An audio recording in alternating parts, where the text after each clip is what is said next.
Bom, vamos lá. Me chamo Jéssica, estou aqui para ajudar a mediar a atividade de hoje. Vamos a alguns breves recados em nome do CEP. Sugiro que sigam e acompanhem o CEP no Instagram, é @Centro Psicanálise. Por lá vocês podem acompanhar os eventos e os videoconvites dos analistas convidados que vão sendo postados ao longo do ano, fora um conteúdo sobre psicanálise. A programação dos eventos do CEP está na aba Cursos do site do CEP. E também gostaria de aproveitar para convidá-los para a atividade do dia 17 de junho, é um sábado, é o período da manhã, o evento chama-se Novos Paradigmas para o Pensamento e a Prática Psicanalítica, com René Roussillon. Eu vou enviar os links no chat para vocês se inscreverem. Na atividade de hoje, que tem a coordenação do Núcleo de Psicanálise e Psicoses, eu vou passar a palavra para o Ricardo, para ele apresentar para vocês o núcleo antes da gente começar.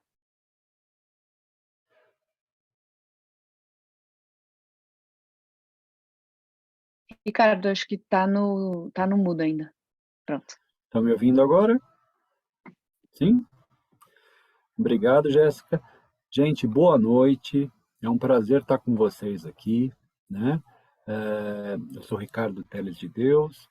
Eu não sei quantos de vocês estão sabendo que nesse ano o núcleo Psicanálise e Psicoses do CEP, que já existe há vários anos, ele está sendo reorganizado, né? Quem está agora coordenando esse núcleo sou eu e a Karen de Paula, minha colega, e nós temos toda uma programação esse ano, né, com diversas palestras. Essa, por exemplo, a palestra de hoje, quero agradecer muito a presença do João, né, nosso convidado. É um prazer ter você aqui, João, com toda a sua experiência, a sua atividade de pesquisa no campo da psicanálise e das psicoses também, né? Então, nós temos palestras ligadas ao núcleo psicanálise e psicoses, nós temos seminários teóricos, né? Nós temos também supervisões em grupo que acontecem semanalmente, né? São participantes que estão podendo fazer ter atividade clínica, né? Em instituições parceiras do CEP, como, por exemplo, o Hospital Dia Casa, o CAPS Itapeva e também a residência terapêutica SIG, que fica aqui no Pacaembu, né? Fora isso, nós temos a própria rede de atendimento psicanalítico do CEP, né? Então, eu gostaria de comentar com vocês podem dar uma olhada, checar a programação com detalhes no CEP, no site do CEP, e quem quiser está mais que convidado a poder participar desse núcleo, né? Seria um prazer ter os interessados conosco, tá bom? Então, mais para dar uma palavrinha, reapresentar o núcleo, e a palavra está com você, João. Boa noite, gente. Grande abraço. Obrigada, Ricardo. Vou só apresentar aqui o João. Um prazer ter você com a gente hoje. O João Ezequiel Greco é psicanalista, professor e supervisor do Centro Universitário Anhanguera de Santo André, doutor em Psicologia Social pela PUC São Paulo, pós-doutorando no IP-USP e membro do Fórum do Campo Lacaniano de São Paulo. Vamos lá, passo a palavra ao João.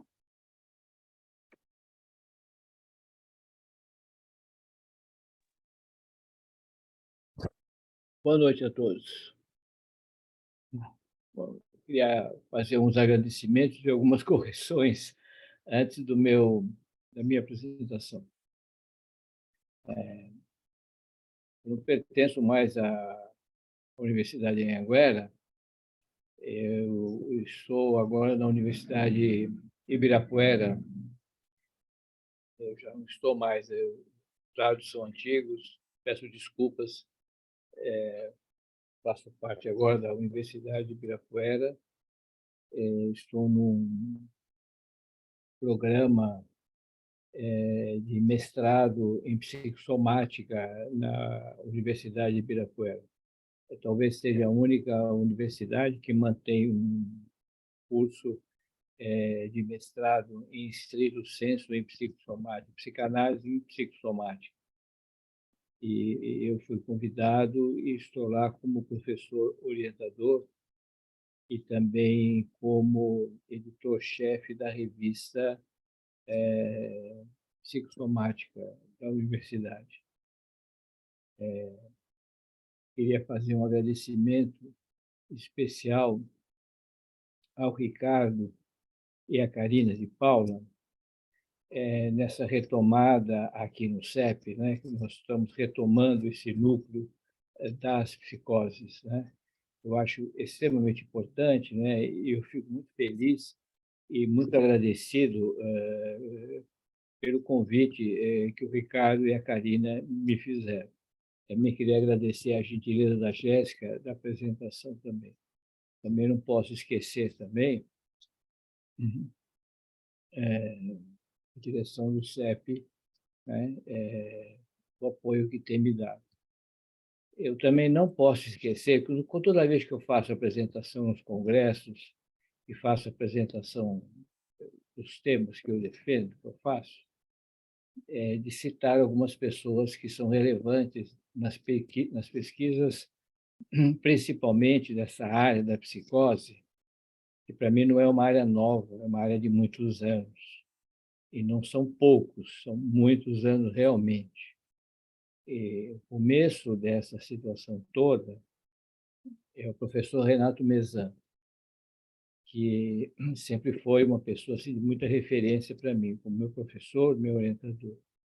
Em segundo lugar, meu prezadíssimo amigo, o fantástico professor Manuel Tosta Berlink, foi fundador do Laboratório de Psicopatologia Fundamental, que hoje sou membro, e que todo o percurso de pesquisa, de aprofundamento da psicopatologia fundamental, teve assim, muitas conversas e pesquisas na Associação Universitária de Pesquisa em Psicopatologia Fundamental. Em segundo lugar, assim, o rigor teórico e o aprofundamento teórico no campo lacaniano eu devo ao professor Raul Pacheco, né, do Núcleo de Psicanálise e Sociedade da Pontifícia Universidade Católica.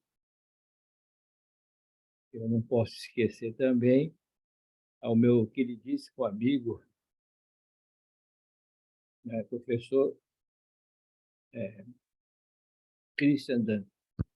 Eu não poderia deixar de falar do Christian, né, um amigo de longa data.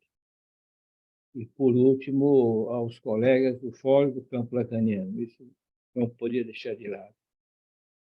O tema que eu vou apresentar, queria fazer uma correção, que não é a psicose, sim as psicoses. E a clínica do real. Vou dividir em partes. As psicoses, porque são situações, são nuances das psicoses. Nós precisamos nos definir se nós estamos tratando de uma paranoia ou se nós estamos tratando de uma esquizofrenia ou se nós estamos tratando de uma psicose maníaco-depressiva, que nessas situações das psicoses maníaco-depressivas nós estamos diante dos quadros melancólicos ou das loucuras gerais ou específicas e que demandam particularidades e situações específicas. Isso é muito importante. A clínica do real é a clínica onde subverte a castração. A castração ela não opera. E, portanto, o discurso do sujeito é onde ele se posiciona em relação ao outro. E, consequentemente, o ato em si, aquilo que ele faz em ato, é consequência dessa falta da castração, o que a gente vai chamar depois, um pouco mais à frente, a foraclusão do nome do pai. Isso é uma questão assim essencial para definirmos uma clínica chamada clínica das psicoses ou clínica do real. Um tratamento possível é sempre de uma questão preliminar. Como Lacan diz no seu texto, de uma questão preliminar a todo tratamento possível da psicose. É de uma questão preliminar. Em qual das psicoses nós estamos pensando de uma questão preliminar?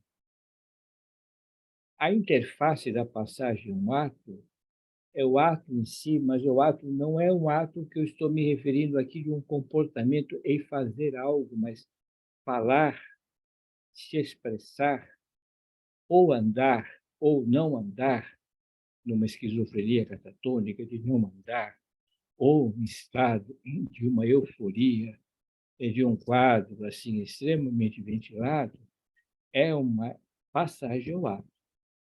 Isso coloca o analisando em uma relação de uma outra forma de laço social.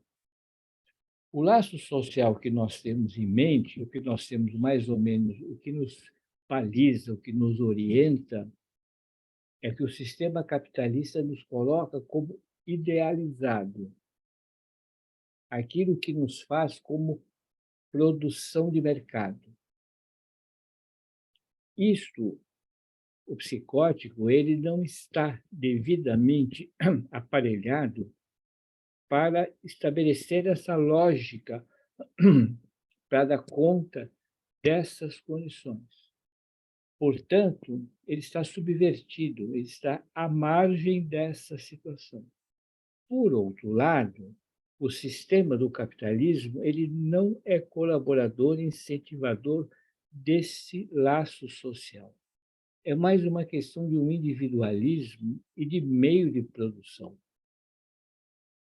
Nós criamos, então, uma situação complicada do que, especificamente dentro das psicoses, qual delas tem uma situação difícil para o laço social. Nem todas têm problemas com o laço social. O paranoico ele não tem esse problema, ele tem complicações difíceis no laço social, mas ele não está totalmente fora do laço. Tem certas circunstâncias que ele pode estar. Um esquizofrênico hebefrênico, por exemplo, ele tem uma dificuldade e está fora do laço. Então, nós precisamos estabelecer situações muito particulares e específicas.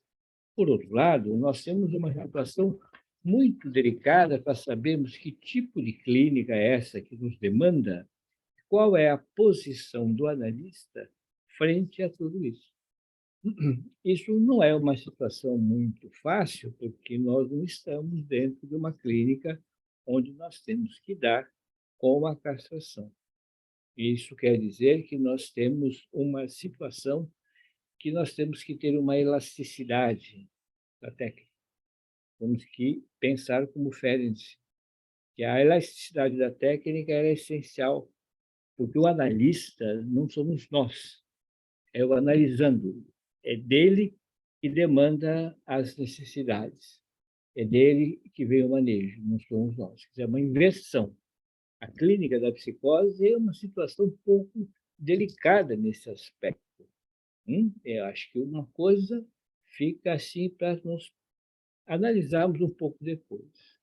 Eu tinha mandado um texto de apoio, um texto que ficou circulando, e ele serve, às vezes, para pontuarmos nessa nossa conversa. Eu espero que seja uma conversa e não uma leitura didática, e não uma leitura de conceitos, mas uma leitura que nós podemos fazer uma conversa, que nos estabelecemos assim uma relação de conceitos e uma relação da prática, da praxis, vamos dizer assim, entre o que demanda todas essas situações e o que nos demanda como analista, como terapeuta diante dessa clínica, que é uma clínica onde essas situações nos põem em xeque.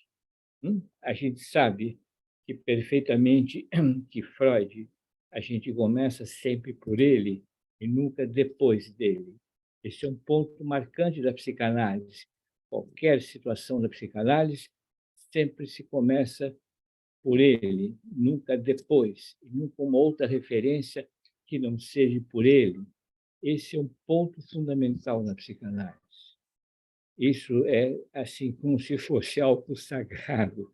Então, Freud, desde o início, desde o momento, assim, tomando pelos fenômenos histéricos, 1893, e os primeiros fenômenos histéricos que ele está estabelecendo é sempre do ato de algo no corpo paralisado, impossível, e que ele reconhece em Charcot. mas ele reconhece apenas de um fenômeno e não as causas do que isso acontece. Bem, as histéricas diante desses fatos, e que pode ser por sugestões, por exemplo, que alguém diz, olha, você não vale nada, e a pessoa se sente impossibilitada de fazer algo e se sente paralisado, porque alguém lhe disse, você não vale nada, entra num aspecto delirante, por exemplo, um aspecto de cria um aspecto fantasioso. Freud está às voltas com isso, com um ato de uma passagem ao ato, um ato dessa natureza.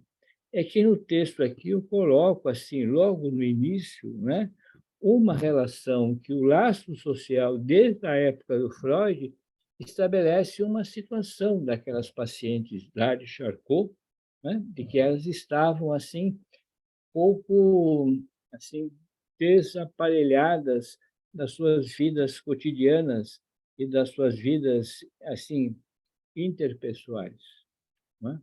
É interessante porque o Freud, nas psiconeuroses de defesa, 1894, ele afirma que na psicose existe uma espécie de defesa com muito mais eficácia, com muito mais forma disso, né? Esse mecanismo de defesa que o eu rejeita, Werberfund em alemão, a representação insuportável. A representação, ela não é recalcada, ela é rejeitada pela insuportabilidade. Isso, no inconsciente, é inadmissível que essa representação possa fazer lugar, como se ela jamais alcançasse o eu. Por outro lado, já no outro ano, em 1895, no Rascunho H, ele envia para Fliss e diz que o objetivo da paranoia é rejeitar uma representação como eu projetando o seu conteúdo no mundo exterior. Então, coloca no mundo exterior aquilo que não consegue, na verdade, está dentro do inconsciente. O que o paranoico faz isso de uma forma extremamente brilhante, porque ele nomeia, aponta e caracteriza o objeto perseguidor. É aquele que me persegue, é aquele que, na verdade, me olha. Vocês notam, eu estou aqui já avançando um pouco. Já estou colocando efeitos da pulsão. É aquele que me olha, aquele que supostamente está me escutando, é aquele que supostamente sabe o que eu penso, é aquele que supostamente tem a noção do que eu posso fazer, e que isso eu não consigo me livrar. Bom, não é o outro que está nessas condições, mas é a minha senso-percepção que cria em mim um estado de persecutoriedade. São as minhas próprias situações que estão em volta de mim. O outro é tomado como referência. Por isso que o paranoico é um sujeito prisioneiro de si mesmo. Essa noção do que o Freud levanta como um ponto assim essencial e fundamental, ele marca essas duas situações, ele vai marcando, fazendo uma diferença entre a realidade de um lado na neurose e do outro lado na psicose, vai construindo essas noções desde lá em 1924, perda da realidade, da neurose, da psicose, desde Schreber, a maneira como trata a paranoia, é uma construção de um processo e que Freud não é como a gente sempre diz, como se não lidasse com a psicose. A gente precisa entender de que forma Freud constrói um arcabouço, né? Pensando no nosso estimado ministro da Fazenda, qual é o sentido da palavra chamado que lhe dá esse nome arcabouço. O que é um arcabouço psíquico desta construção que vai estabelecendo uma relação para que possa estabelecer uma condição que seria razoavelmente sustentável, entre a realidade, que seria a realidade factual, e uma realidade interior construída de acordo com a necessidade. Então, não há uma perda significativa de uma realidade, mas uma realidade que se possa virtualmente ser construída. Então, na neurose, há uma perda consistentemente de uma realidade construída virtualmente, né? Não há nenhum problema nisso, a gente sabe disso. As fantasias são realidades virtuais, ok? Mas o neurótico, ele não perde as relações estabelecidas com o outro, ele não cria uma cisão.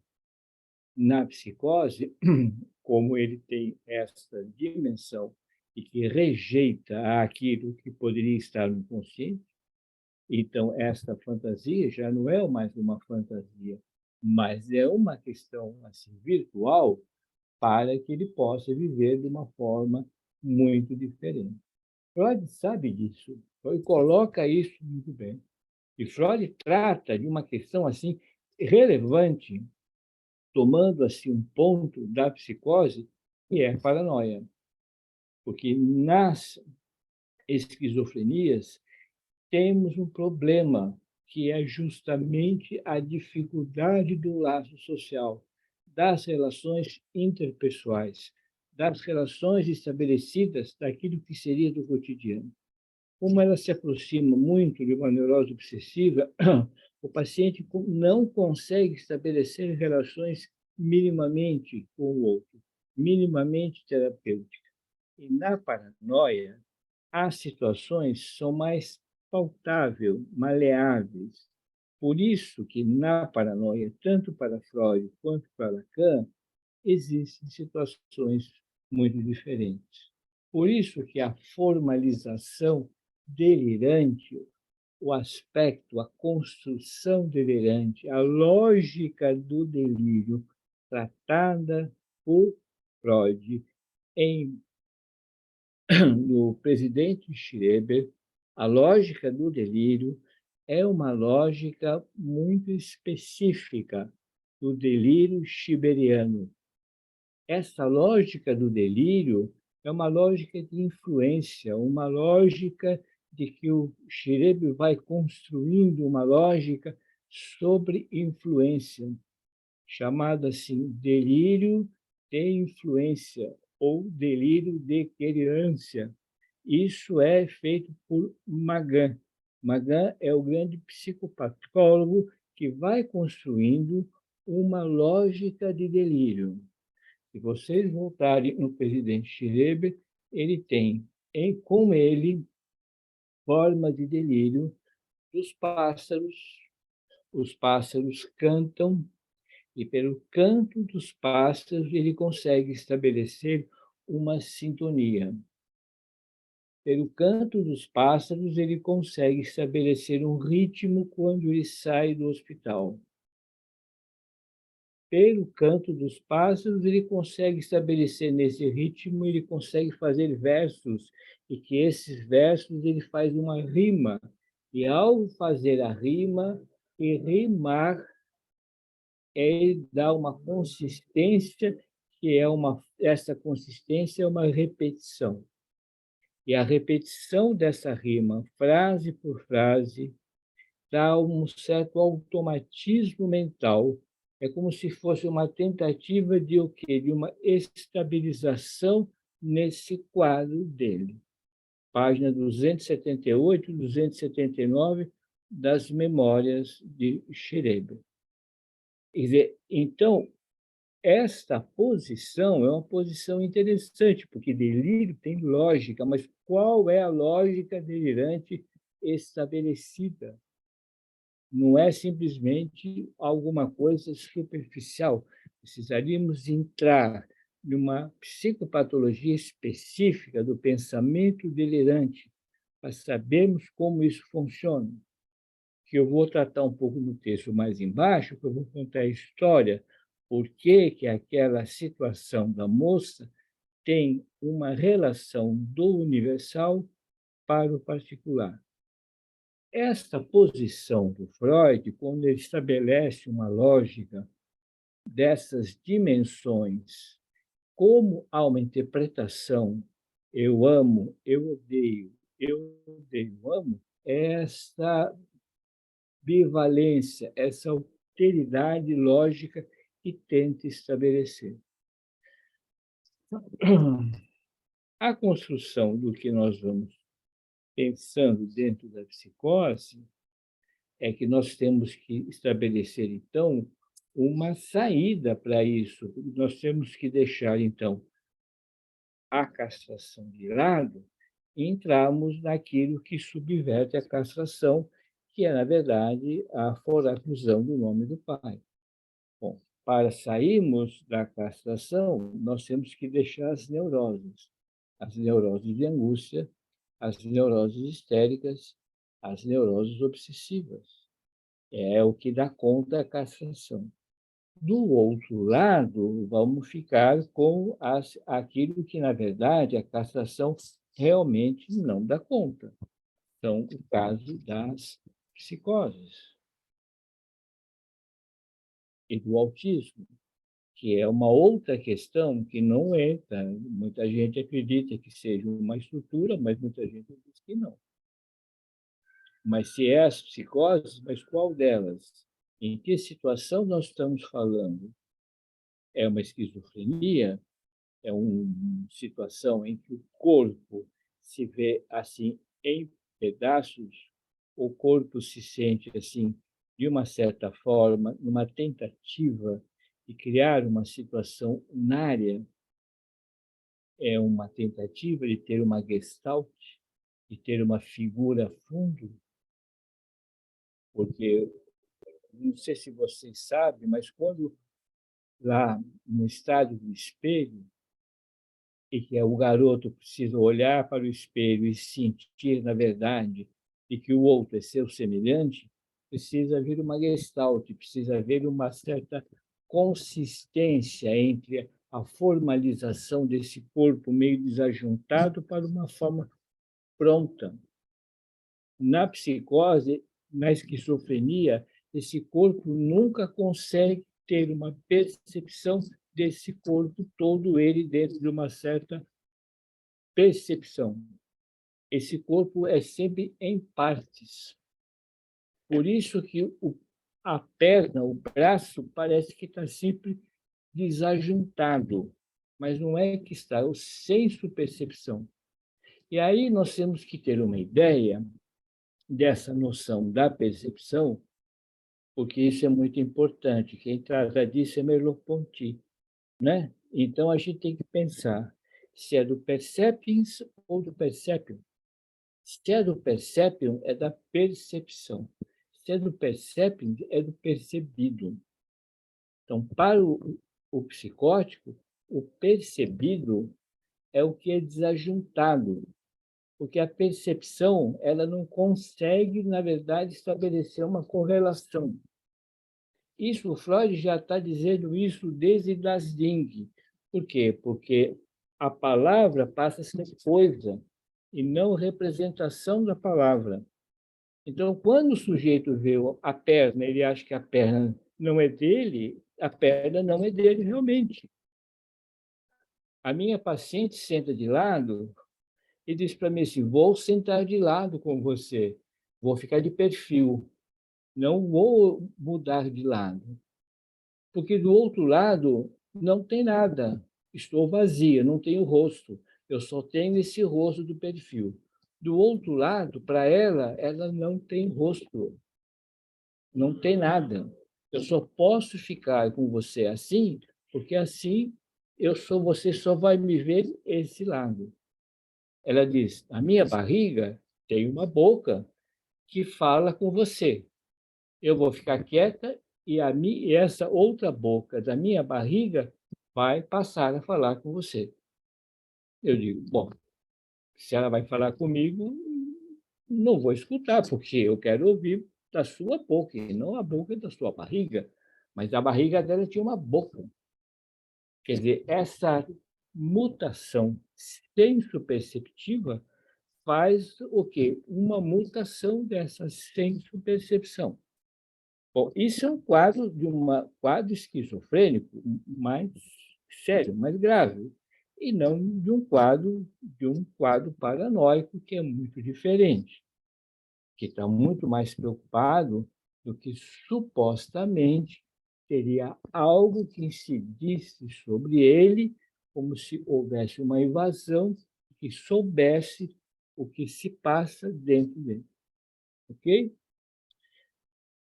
Bom, então, entramos aqui numa situação em que estas situações de uma clínica da psicose, precisamos pensar qual é o ponto essencial de uma clínica da psicose. Uma clínica da neurose, qual é o ponto fundamental dela? Na psicanálise, a gente sabe que a essência de uma clínica, qual é? Transferência. Tem associação livre? Tem. A gente precisa que o paciente construa o quê? Construa um discurso e que é possível que ele faça o quê? Um deciframento do que ele implica o discurso, daquilo que está posto. Essa é a clínica da neurose.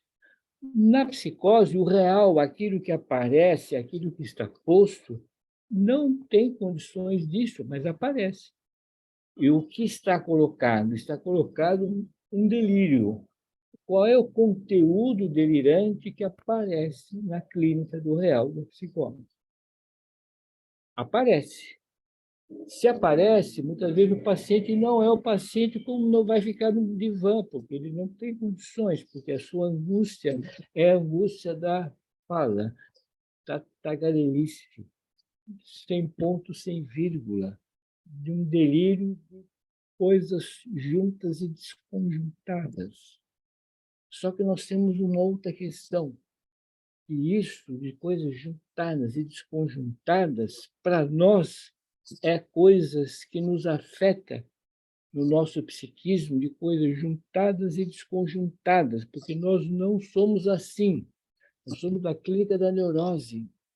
Quando nós estamos na psicose, nós somos afetados pela psicose e nos desorganiza. Quero que vocês entendam isso. Eu vou atender um psicótico. Você está tão desorganizado que você precisa de um tempo para se recuperar, porque ele vai desorganizar você. Porque você não consegue estabelecer, porque é uma desorganização. Não tem uma profilaxia. Eu faço análise, não resolve, meu amor. Não tem uma profilaxia. Porque a conjuntura do discurso é uma forma desorganizada. E você precisa ficar atento nessa desorganização, porque isso tem um sentido e tem um conteúdo que é fundamental para você saber por que ele, quando fala de um discurso, ele repete, repete, repete, repete, e tem uma lógica. A paciente diz assim, prolixamente, quero meu pai, quero meu pai, quero meu pai. Imagine você sentar uma pessoa dizendo para você assim, durante 10 minutos, essa mesma frase. Quero meu pai, quero meu pai, quero meu pai, quero meu pai, quero meu pai. O que vocês fazem? Manda parar? Vão parar? Vão falar de outra coisa? Não tem que falar de outra coisa, tem que esvaziar esse estado de angústia e de tensão. Quando o olho dela cruza o meu, eu digo, Renata, achei. Ela olha, achei. Ela olha assustada. Falei, nossa, eu achei. Você tem muitos pais. Achei.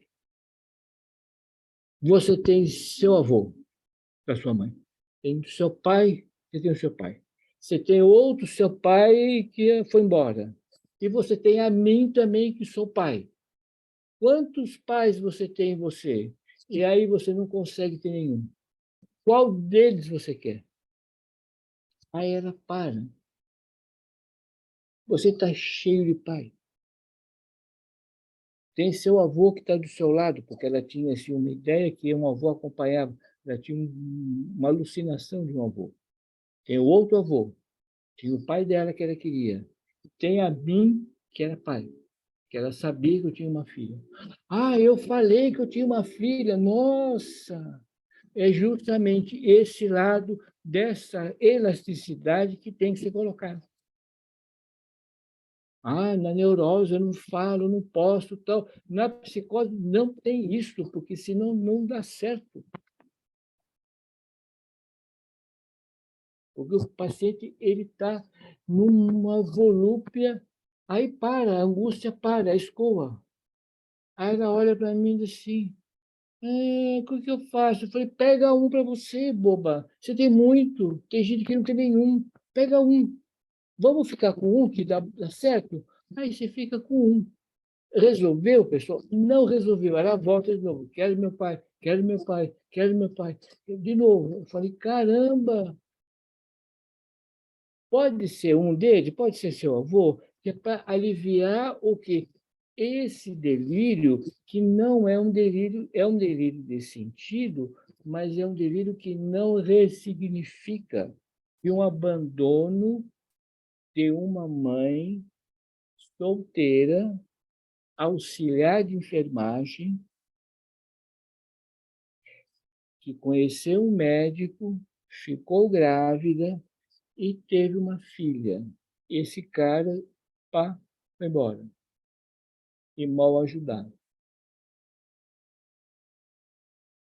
Esta garota viveu sempre nessa sombra de ser reconhecida por esse pai que nunca reconheceu nada.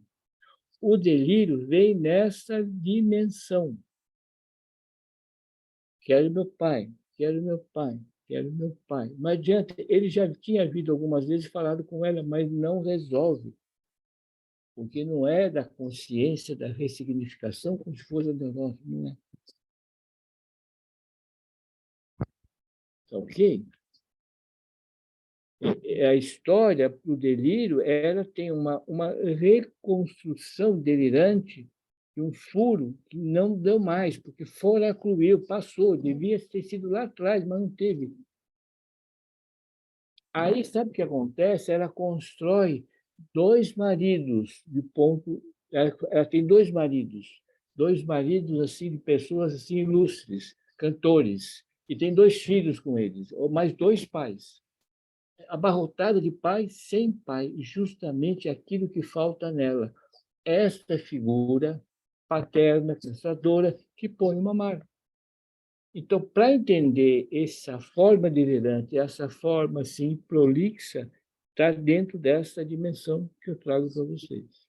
Eu estou dando aqui um exemplo, que talvez o exemplo seja mais fundamental e característica disso.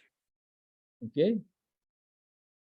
Então, isso fica-se um estado que é importante nesta situação que estamos saindo, então, e de uma situação que não tem uma relação estabelecida, mas temos que fazer uma marca, temos que colocar uma metáfora nesse sentido. E só é possível quando você atua assim de uma forma decidida, assim terapeuticamente, estabelecendo junto com o teu paciente a possibilidade de dar um prosseguimento nisso. E você coloca isso. Eu disse, puxa, mas você quer tanto, até eu que sou pai também.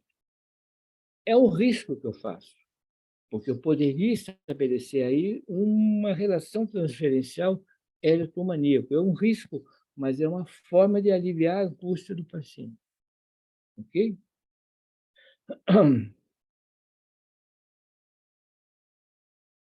Esse é uma questão que me parece assim, razoavelmente importante, porque não é um quadro de uma paranoia, porque é um quadro de uma esquizofrenia. O que, por outro lado, na paranoia, tem a sensação da persecutoriedade.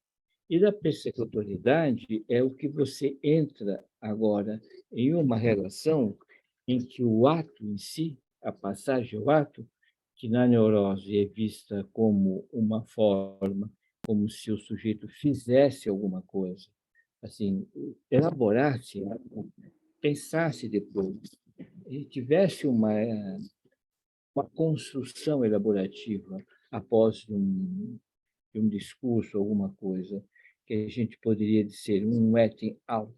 Eu faço depois uma elaboração e uma conclusão de análise e de um estado em que eu pensei.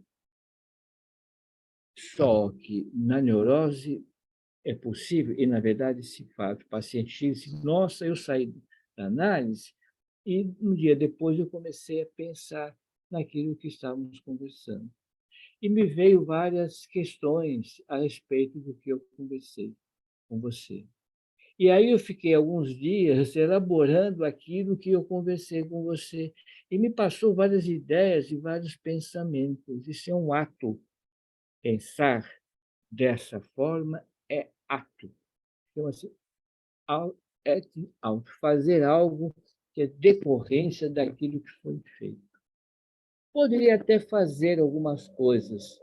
Um dia uma paciente disse, eu fiz alguma coisa, eu lembrei de você, João, porque eu falei alguma coisa para a pessoa e na hora eu lembrei de você. Isso é um acting out, fazer algo também.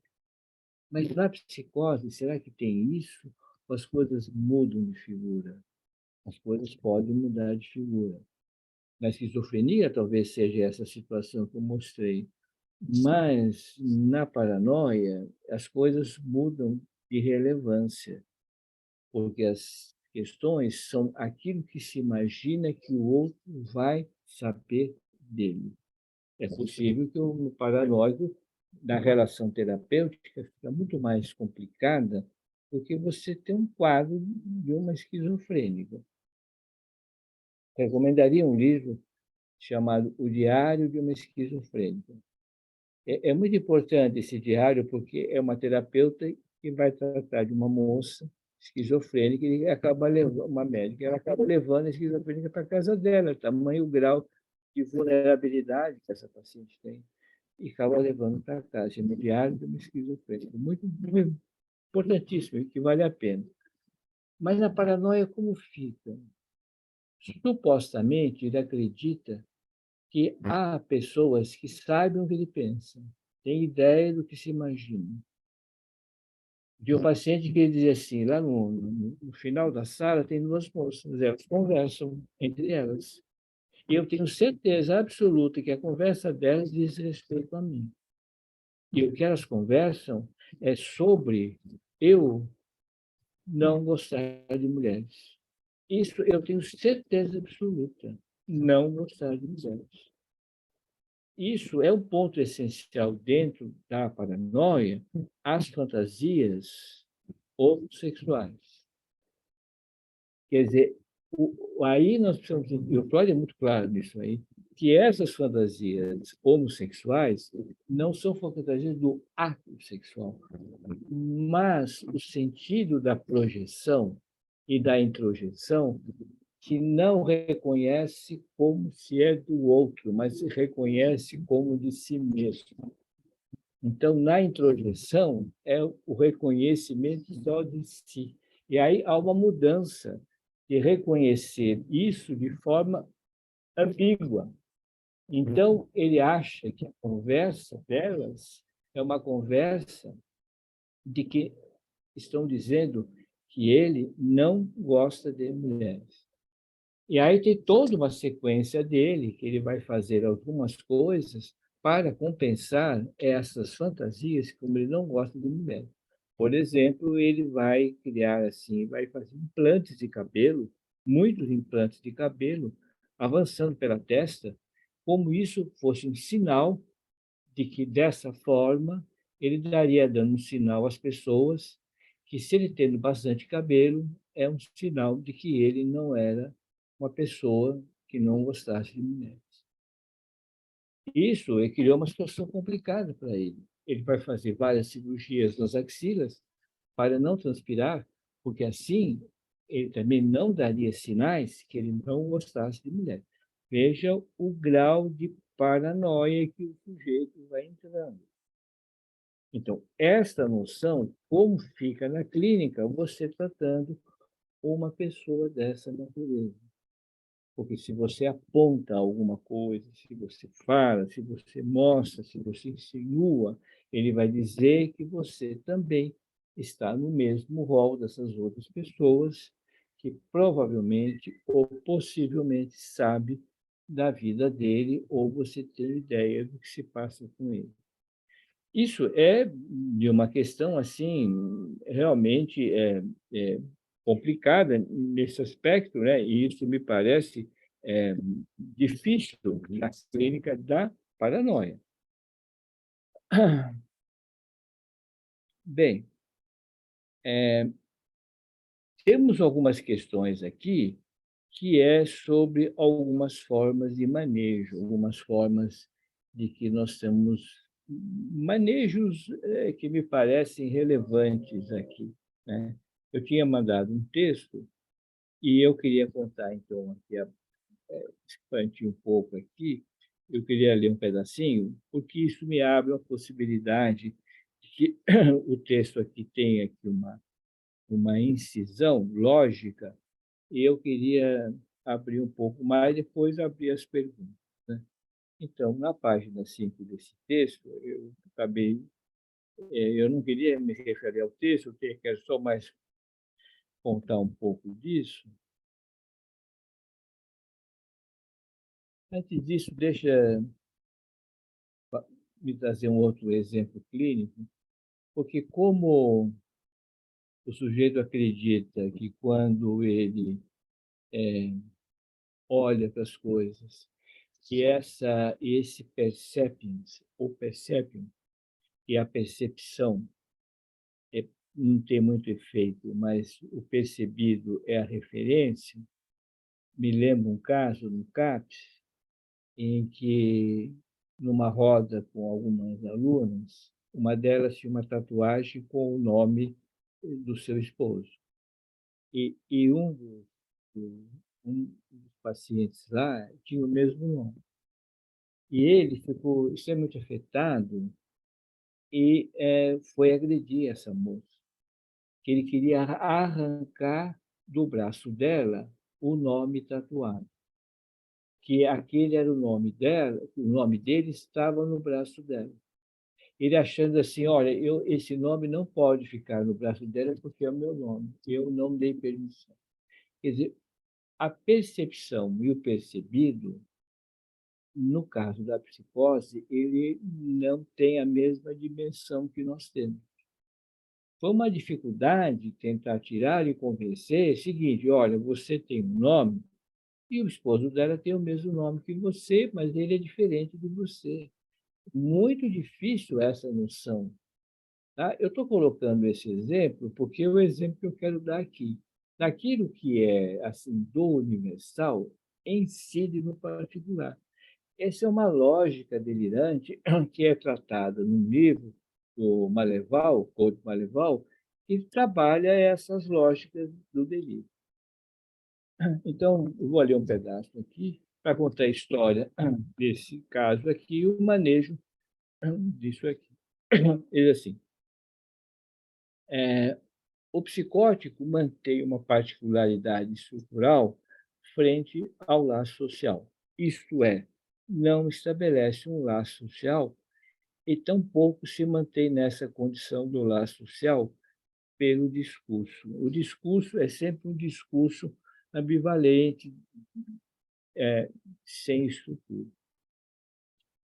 Tendo isso em vista, o presente projeto aqui que eu estava pensando se propõe a investigar como a clínica psicanalítica, tanto aquela que se realiza através de um dispositivo de consulta no consultório, quanto aquela que tem lugar na prática institucional, pode favorecer a construção de uma suplência que propicie um tratamento possível para a psicose e propicia as condições do laço social.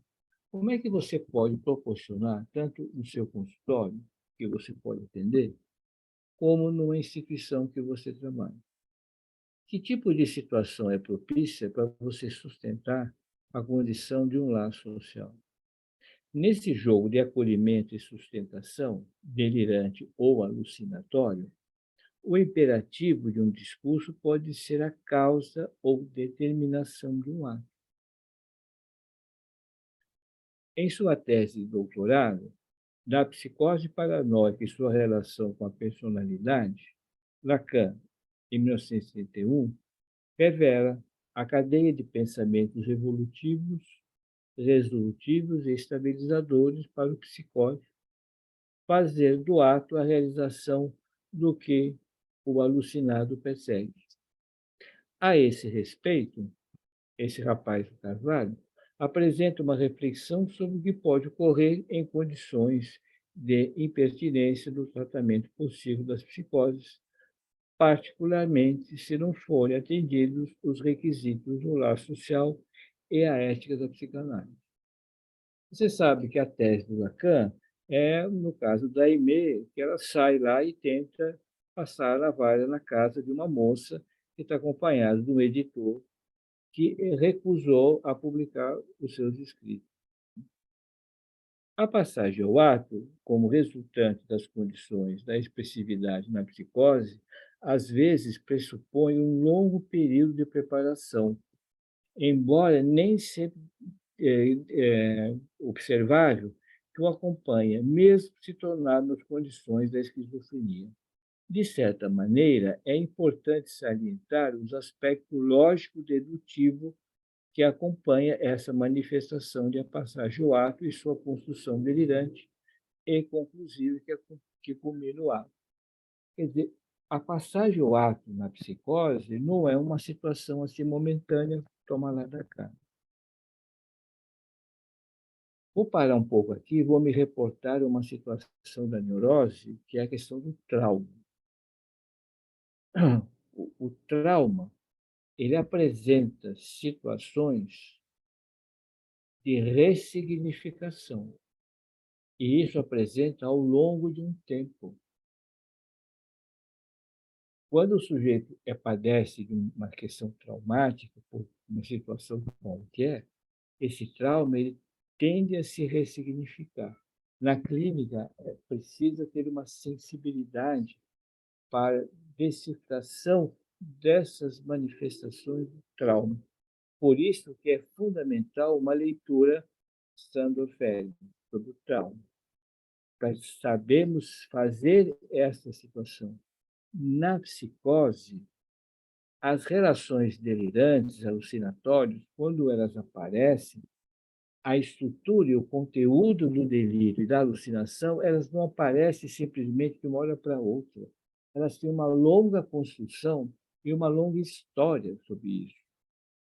A gente não pode fazer assim, a gente não interpreta delírio nem alucinação e nem esse senso assim popularesco, eu vou entrar no delírio. Isso não existe. O paciente ele tem condições, nessa situação, de a gente pegar um ponto relevante e sustentar isso dele, estabelecer essa condição. Aqui eu vou exemplificar. Eu coloquei aqui, mas a história é mais complexa do que está aqui. Uma paciente queixa-se de que seu mal-estar é não sentir as pernas. Sua sensação é imobilidade e paralisia. Sua mãe acrescenta que todas as pessoas sentem as pernas e andam. Isso passa para precipitar a conclusão. Logo estou paralítica, não sinto as pernas, não posso andar.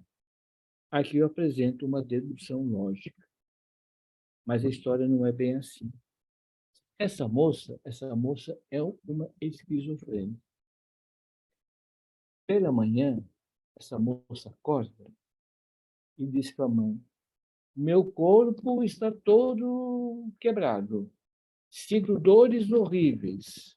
Meus braços doem, minhas pernas são todas doloridas, não sinto as pernas, meu corpo está em frangalhos, o que é natural do quadro esquizofrênico. Já é tarde, quase 11 horas para meio-dia. Eu estava extremamente medicado, estava assim. A mãe, por sua vez, diz assim: não, quase meio-dia, levanta, faz alguma coisa. Levanta. Em vez de você ficar aí deitado fumando, levanta e faz alguma coisa. Vocês notam? Pela história, essa mulher, de uma certa, tem uma dificuldade diante do quadro da filha, como se fosse uma negação desse quadro dela. Ela sabe, mas tem uma negação. Aí levanta e faz, mas percebe que nesse quadro da filha, nessa condição, é uma situação recorrente. E aí ela diz assim, ela repete o que está aqui, né? Olha, levanta, né? Olha, levanta, porque está assim, você está meio paralítica. O que que faz a moça? Estou paralítica, não consigo andar. Arruma uma cadeira de rodas para mim. Não vou andar. Aí a mãe diz: como que você não vai andar? Hoje você tem consulta com o seu psicólogo. Como é que você não vai? Ah, eu não vou porque eu estou paralítica. Arruma uma cadeira de rodas. Aí a mãe fica louca porque mais um problema do quadro que tem. Aí a mãe liga para mim. Olha, fulana, tá assim, tá dando um chilique aqui, tá assim, diz que tá paralítica na cama, não vai andar, não sente as pernas, parará, parará.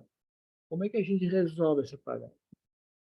E aí escuto no telefone os gritos da moça. Não, porque eu estou paralítica e você não me atende. Como que a gente resolve essa parada? Como? Qual é o histórico da paciente? A paciente é uma moça que estudou psicologia há um tempo, depois teve que abandonar pelo quadro gravíssimo dela. Por outro lado, é uma moça que gosta de música.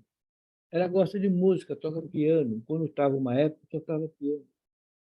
Quando vinha conversar comigo, às vezes a gente conversava um pouco sobre música. É uma moça negra, isso tem um ponto relevante. E ela gostava do Zeca Pagodinho.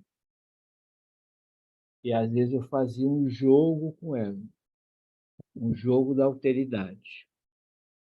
E na psicose, a gente precisa do jogo da alteridade. Então, eu dizia assim: deixa a vida, e eu esperava que ela fizesse o restante. Deixa a vida, ela falava, me leva. E aí eu falava outro refrão, aí ela completava para mim. E eu fazia o jogo. Aí eu falava, no piano, é dó ou é ré? Um, dois, três, já. Um, dois, três, já. Um, dois, três, já. Um, dois, um, dois, um, dois. Eu fazia o ritmo, para que esse ritmo do som dá uma certa estabilidade. Lá no Schreber, o delírio e o ritmo faz a mesma coisa do canto dos pássaros.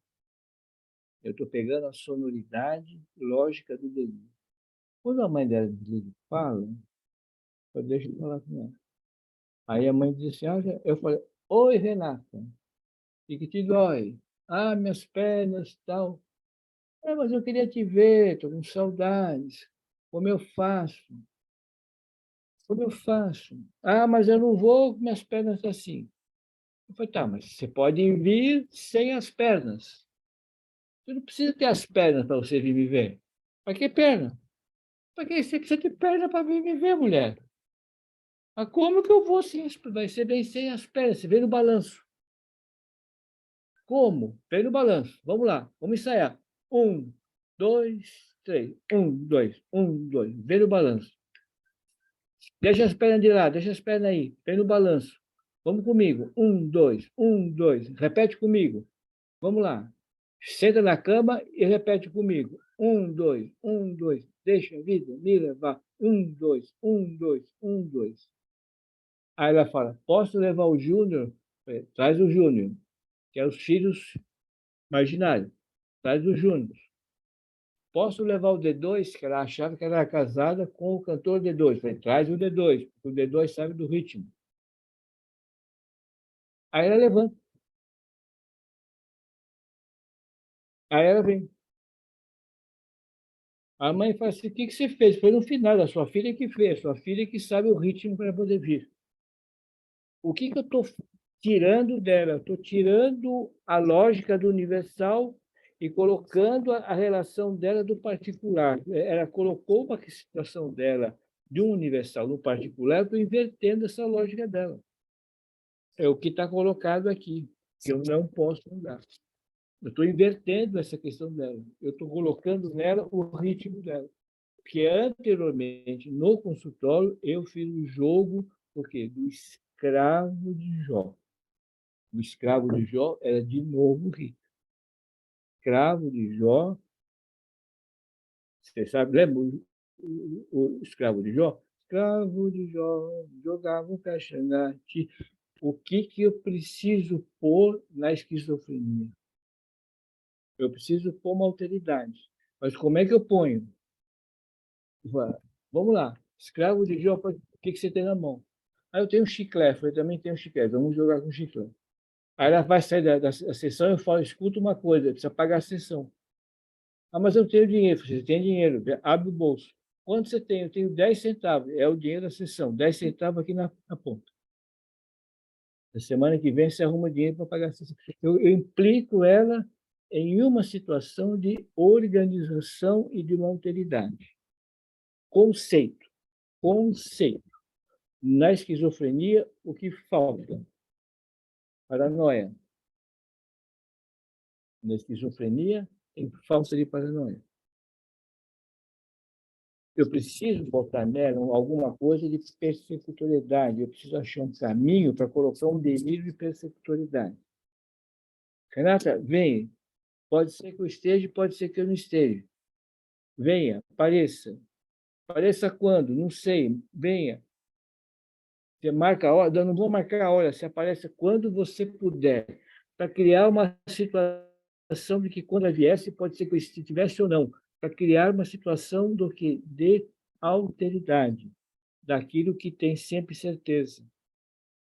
Tá, ok? Por isso que eu estou aqui mostrando que a passagem ao ato é uma passagem sempre uma passagem de uma precipitação sempre de certeza. E você tem que criar uma alteridade na esquizofrenia. Na paranoia, a certeza é sempre a certeza absoluta. Ele me persegue, eu sei que ele olha, eu sei que ele me escuta. Isso é sempre o fantasma dessa relação. Okay? Então, aqui diz assim, concluímos que a certeza delirante que incide no particular não é negado pela premissa universal. No entanto, em função da temporalidade própria da cadeia do pensamento, resta-nos abrir a possibilidade de uma realização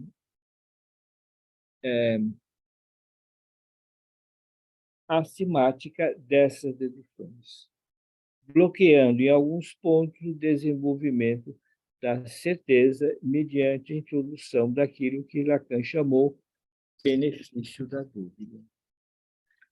Esse é o ponto, assim, me parece essencial dentro da clínica da psicose e da passagem ao ato, principalmente da paranoia, do benefício da dúvida, a incerteza daquilo que poderia vir. Enquanto que na esquizofrenia falta paranoia, na paranoia não há essa situação da incerteza.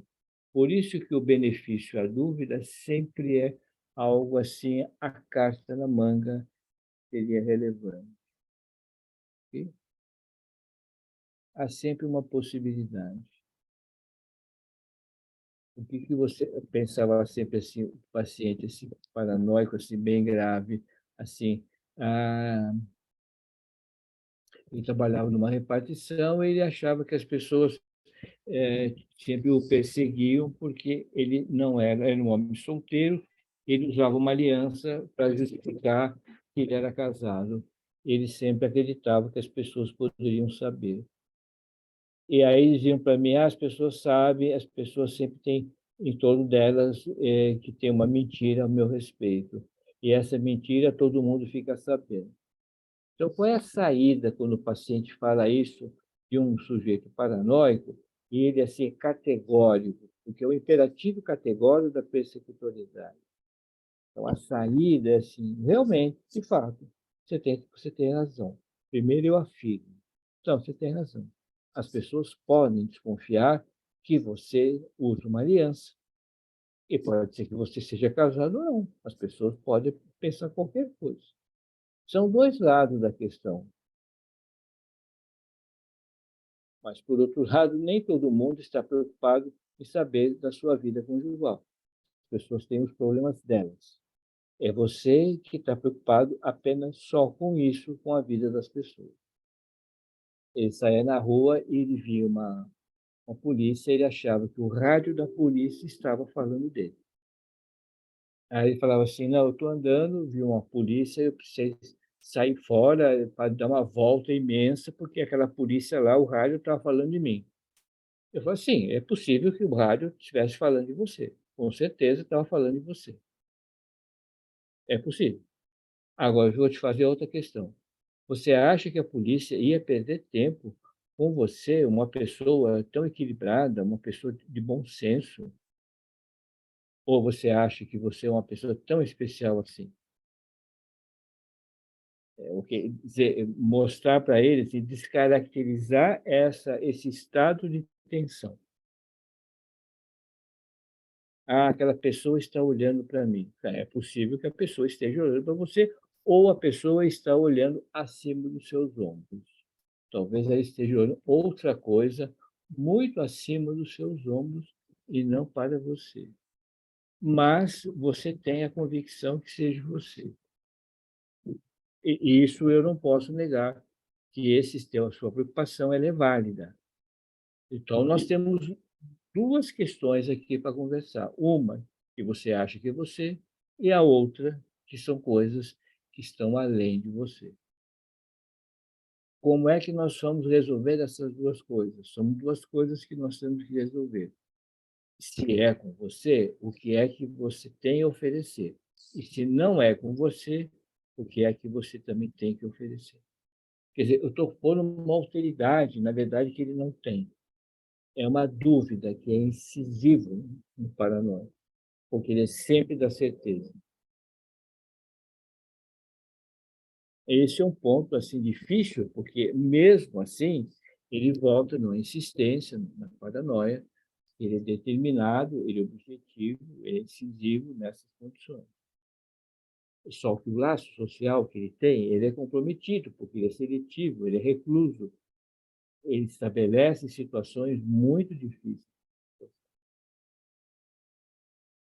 Vocês percebem que tem determinadas formas sociais, determinados engajamentos profissionais, situações, que levam o sujeito a construir ideias dessa forma, desse estado magnânimo, desse pensamento, e o pensamento, para construir isso, ele tem que ser onipotente, onisciente e onipresente.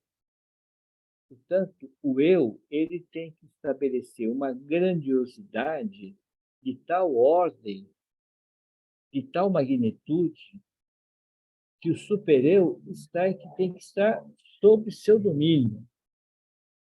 O outro, na verdade, é uma ameaça constante. O outro é uma ameaça absurda. O gozo do outro é assim avassalador, destruidor.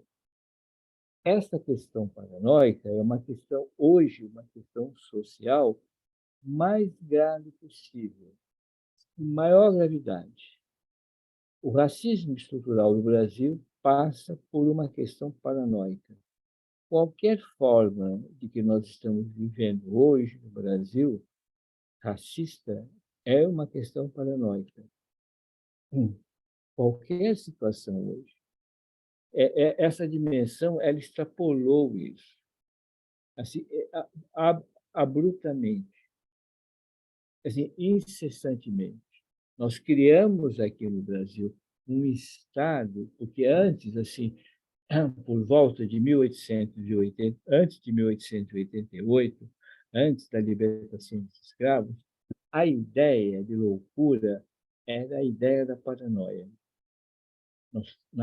A Liga da Higiene Mental, da Psiquiatria, a Liga da Higiene Mental, antes de ter qualquer coisa, quando foi fundada a Liga da Higiene Mental, ela foi fundada como uma forma de estabelecer uma relação sobre a psicopatologia no Brasil, antes do Hospital Dom Pedro II, ok? Que foi o primeiro hospital psiquiátrico aqui no Brasil. Então, antes tinha a Liga da Higiene Mental. E a paranoia era assim, sinônimo de loucura. Então, a miscigenação, né? A miscigenação era um ponto assim essencial que estabelecia que as pessoas miscigenadas tinham grandes tendências ao estado paranoico, o estado de persecutoriedade, né? E a miscigenação era uma questão assim fundamental. Nós temos uma cultura aqui no Brasil dessa natureza, as coisas são mais graves e profundas sobre o que a gente chama patologia social. Quer dizer, quando nós temos assim, uma relação das psicoses, nós temos uma relação de uma psicopatologia no Brasil imensa. E não é só o DSM, o CID, isso, isso é coisa de médico, é muito raro, tem uma cultura imensa sobre isso. Foi preciso que houvesse assim, uma tentativa, que assim, foi moldado isso de uma outra forma para podermos entender isso. Isso é uma questão assim, a miscigenação foi um aspecto assim muito complicado aqui no Brasil, muito sério. A própria reforma psiquiátrica no Brasil, ela fracassa redondamente, ela cai porque não se consegue fazer uma reforma adequada aqui no Brasil, não se consegue fazer uma reforma a partir da Carta de Bauru como se deveria, né? Porque a implantação que deveria ser feita no Brasil sobre as relações com a saúde mental, porque a implantação da proposta de Basaglia, que tinha assim, uma visão que veio do Franz Fanon, era extremamente socialista, e o Brasil passava por uma situação de uma ditadura que não caberia. Por isso que a Carta de Bauru foi feita os CAPs. E por que foi feito os CAPs? Porque foi feita uma retirada dos hospitais que deram tudo para os médicos que montaram os hospitais gerais, porque eles eram uma forma de um serviço em detrimento que da ditadura. Aí os médicos foram tirados fora, que era um custo absurdo, a ditadura já não queria mais sustentar isso, e o que vai fazer com esse pessoal? Os médicos queriam mais. Aí foram fazer os CAPs. Mas o que for a implantação de um movimento, né, diferente, não foi possível. Então, é um problema nosso, é um problema estrutural grave para a gente apenas dizer que tem uma clínica da psicose e a gente fica aqui meio remediando a questão. A questão é muito mais complexa e muito mais grave que nós estamos vivendo hoje. E eu não queria entrar mais nessa polêmica, né? Mas isso é uma questão muito séria aqui no Brasil, seríssima no Brasil, muito séria. A gente precisa pensar que tipo de clínica é essa da psicose, que é uma clínica extremamente assim miscigenada e a grande parte das psicoses hoje estão assim nos CAPs, 90% é dos negros. Nos CAPs, a gente pensa sempre na saúde mental. Consultório é consultório bacana, consultório de elite. O cara vai lá para tomar Rivotril porque não está conseguindo dormir, porque não está ganhando o suficiente. Isso é uma coisa. Mas você ir lá nos CAPs, AD ou de transtorno, isso é outro problema.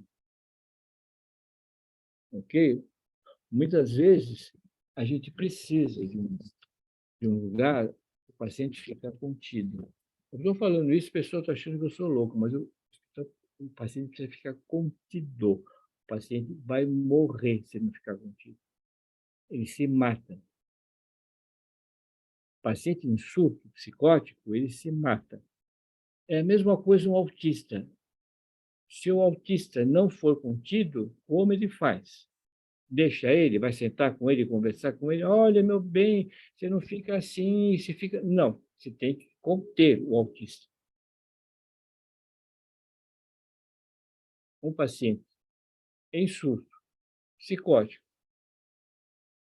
ventilado, como a gente chama, não dá. Se não amarrar, pôr na cama, amarrar, ou ele mata alguém, ou ele se mata. Quem trabalha, quem sabe, está claramente o que eu estou dizendo. Não tem acordo, não tem jeito, não dá. É a mesma coisa do cara tomando uma overdose assim, de cocaína, heroína, crack, etc. Uma overdose. Vai fazer o quê? Se não amarrar e não medicar, ele morre. Não tem como. É só vocês visitarem os CAPs, só visitar as UBS e vocês verem como é que está. É isso. Eu estou assim só fazendo uma pequena apontamento.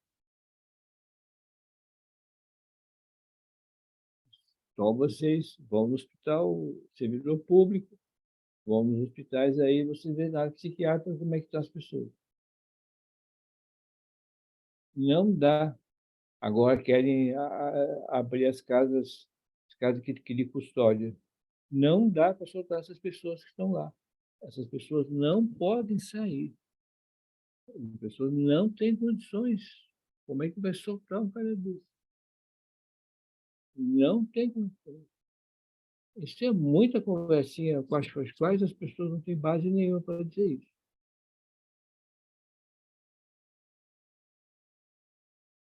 Enfim, vou abrir aqui um pouco se alguém tem perguntas, indagações, reclamações ou elogios também. Vou deixar o elogio para o final, né? Beleza?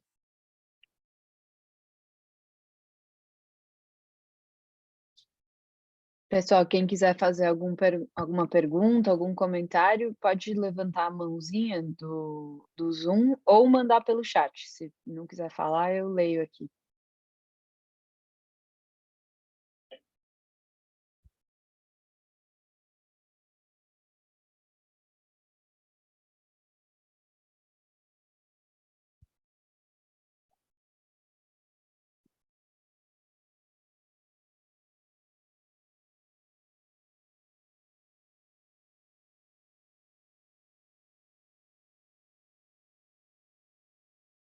Glória, pode liberar seu microfone. Professor, prazer, é Glória, sou estudante do CEP. O senhor falou na psicose, muito ligada à miscigenação. E a esquizofrenia? É de uma elite diferente? É um nível diferente? Não, quer dizer, Junto. a miscigenação é um ponto relevante da cultura brasileira. O aspecto miscigenado é uma questão assim racial no Brasil, o aspecto miscigenado, né? Isso é um ponto antigo aqui no Brasil, a miscigenação, né? Porque a doença mental ela perpassa uma série de situações, né? E tanto a esquizofrenia e outras situações como autista cria situações muito difíceis. Eu vou explicar por quê. É pelo ambiente. O ambiente é talvez insalubre que as pessoas vivem, pelas condições sociais, pela falta de uma alimentação adequada. São vários fatores culturais que são envolvidos nisso. Então, a saúde mental é um complexo sobre isso. Então, as pessoas estão morando em situações de alto risco, em situações de uma desnutrição assim absurda, em situações poluídas, e que cria uma condição assim de desdobramento da saúde mental.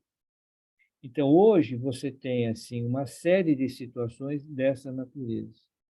Nessas grandes cidades, nesses grandes aglomeramentos, você tem assim várias incidências de condomínios. Condomínios são núcleos fechados em que as pessoas não circulam. Você tem certos guetos em que as pessoas vivem dentro daquele espaço.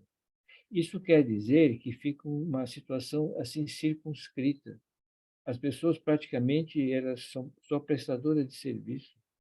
Toda a parte cultural, intelectual, de divertimento, coisas do tipo, é extremamente conduzidas, manipuladas. Isso é muito difícil, isso é muito complicado. A saúde mental é muito diversificada em um país. Nós precisamos de uma cultura que alivia as relações nossas, né? Por isso que eu disse, as questões raciais, elas são importantes.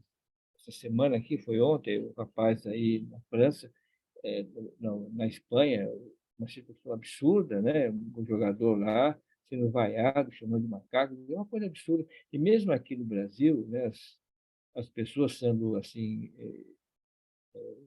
colocadas de lado, né? Ontem, sexta-feira, eu estava dizendo para os meus alunos aqui da pós que eles ficaram assim, indignados. O serviço público, no processo anestésico, as mulheres negras recebem uma dose menor de anestesia, porque se tem a ideia de que as mulheres negras suportam mais do que as mulheres brancas. Tem um dado assim, eu cansado de saber disso. Por isso que acontece assim. A minha mulher trabalhou mais de 15 anos no Hospital Público de Mauá, no setor de amamentação, e ela sabia disso, uma briga incrível, porque as parturientes, jovens, assim, meninas que tinham filhos, assim, de 14, 15 anos, negras, elas recebiam doses de anestésico menor que as meninas brancas. Isso é evidente. Eu tenho 3 pacientes que trabalham no hospital, num consultório de rua, e pegam as pessoas com drogas, chamado consultório de rua. O consultório de rua é um serviço da prefeitura, de periferia, que atende as pessoas que são dependentes de drogas, álcool e drogas. Então, essas pessoas são moradores de rua, como se fosse uma cracolândia, só que não é no centro, mas na periferia. Isso é importantíssimo. Isso. E a grande maioria são pessoas assim nessa condição. Por isso que a saúde mental nessa situação ela é avassaladora. E a gente tem no consultório são situações assim especiais, particulares. Mesmo hoje no serviço público, no CAPS, que é o CAPS do transtorno, que são o CAPS das psicoses e das neuroses gravíssimas, ou AD de álcool e drogas, atende uma minoria, porque nós não temos condições de dar conta da demanda que é o que. Isso é uma coisa assim, avassaladora, avassaladora. Mas interessante a Tá, sua pergunta. Thaís, pode ativar aqui seu som. Oi, estão me ouvindo? Sim. Estou perguntando qual universidade que eu estou. É Ibirapuera, Universidade Ibirapuera. Oi, João. Oi. Diga. Eu fico muito feliz de poder te escutar, porque eu trabalho num hospital psiquiátrico e no serviço público, né? Ali a gente atende 100% SUS, e tem o meu consultório também. E é muito diferente a gente lidar com a psicose no consultório, né? Casos ali de pacientes, né? Do hospital psiquiátrico, né? Acho que começar por essa questão mesmo da miscigenação, que eu me recordo de um momento onde as próprias, eu fico numa clínica feminina, né? E aí entrou uma paciente ali para ser internada que era branca, loira. E aí isso gerou um incômodo, um movimento entre as pacientes que já estavam ali internadas, né? Que elas logo trouxeram isso. Mas o que ela está fazendo aqui? Olha a cor dela, ela é branca.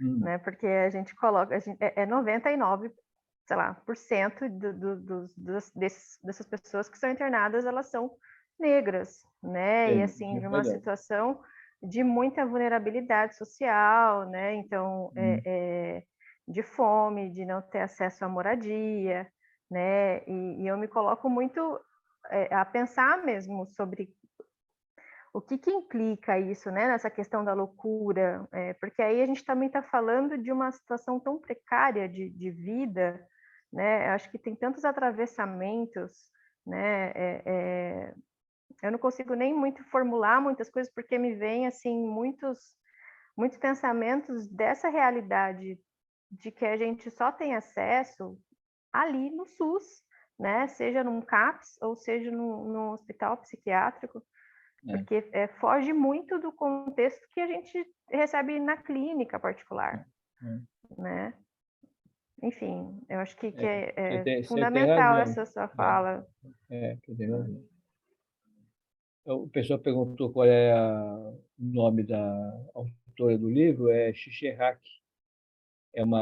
É Csikszentmihalyi, com CH, a autora do livro. Mas eu concordo com você, assim, há uns anos atrás eu fazia parte aí do Hospital Psiquiátrico João de Deus para fazer escuta de paciente.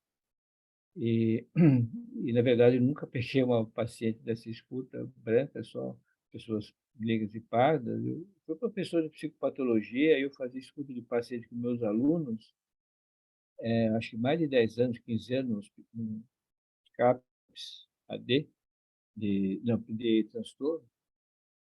E, realmente, pessoas, sim, brancas eram raras.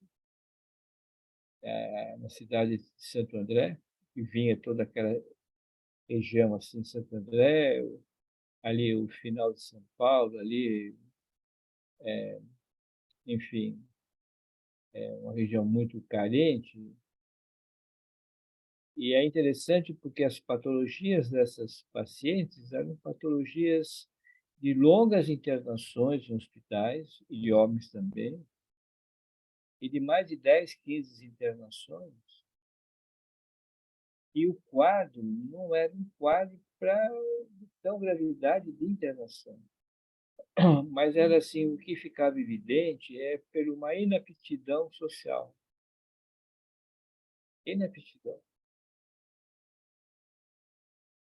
Uma vez uma paciente, até ela já tinha tido umas 3 ou 4 internações, ela ficou nervosa lá, ela não tinha dinheiro, só ela e o filho, né? Chegou em casa, não tinha o que comer, ela quebrou o fogão dela. Quebrou o fogão. Ficou nervosa e quebrou o fogão. Aí chamaram a polícia pegou, levou lá para a delegacia, aí quando foram puxar na ficha dela, viu que ela já tinha tido algumas internações, né? Estava lá no Bezerra de Menezes, lá no Lacan, e aí não teve dúvida, internaram ela de novo, porque o histórico dela era compatível com esse estado, né? E ela ficou lá, a criança foi para o recolhimento lá das menores, ela ficou lá uns 20 dias, claro. E que, mesmo com a melhora, não conseguia sair. Quer dizer,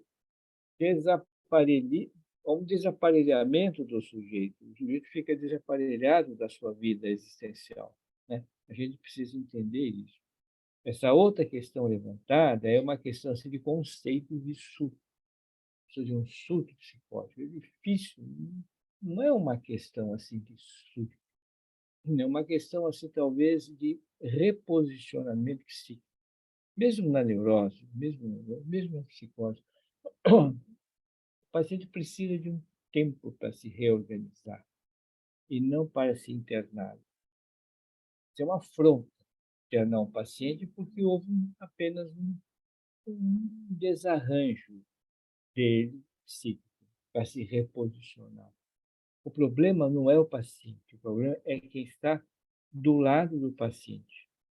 Dessa situação que é desorganização, é o quem está do lado.